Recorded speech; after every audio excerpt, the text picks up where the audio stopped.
beginner of Madichu OET skills. Today I am here to explain you regarding the tips and tricks of reading part A. As you all know that the reading part contains 20 questions and it have to be finished in 15 minutes. So after 15 minutes your paper will be collected. So let me explain you regarding the tips and tricks. So what are the tips that you can use while doing reading part A? So first one is skimming and scanning method. So what do you know about skimming and scanning?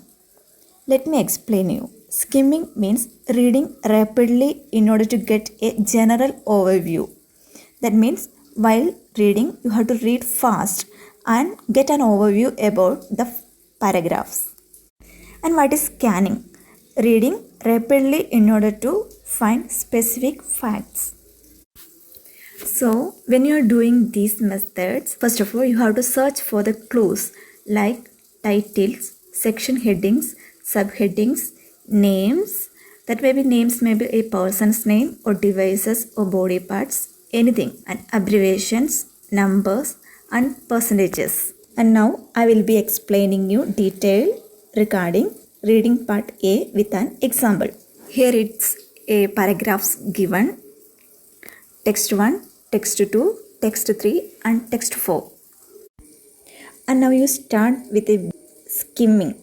That means you have to focus on each text and what it says. So while going to the text, we can identify that the text A gives a description regarding glandular fever and the text B defines the diagnosis and clinical assessment, and the text C about the medication and text 4 about the prevention of glandular fever. And now you may have an idea about these 4 texts. So now we are going to the questions. So first you have to answer from 1 to 7. Question number 1 to 7. First of all, you read the question and identify the keyword. And the first question is that the signs that someone might have glandular fever. Question mark.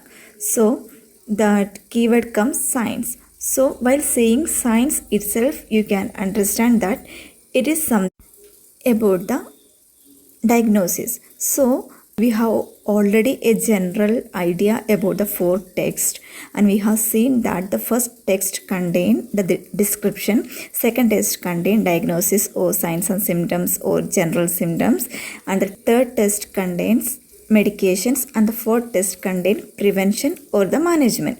So while saying these signs itself, we can understand that the signs that someone might have glandular fever will be in the paragraph 2. So we can write the answer as B. Like that you have to write the questions 1 to 7. And next we are moving to the question type 2. That means question 8 to 14. That shows that the filling the blanks. So question number 8 comes to what does EBV stands for. So while seeing EBV itself, we can understand that the full form they are asking. So in the first text number A, we have seen that EBV stands for Epstein-Barr viruses. So we have to write there what is the full form. What does EBV stand for? So we have to write that full form. So while reading these texts, we have already underlined the keyword. So it will be easy to catch the word so fast. In this way, you have to complete that filling the blanks from question number 8 to 14. Next, we are moving to the question number 15 to 20. That means question number 15 says a person with glandular fever experience debilitating. That means it will what the person is experiencing.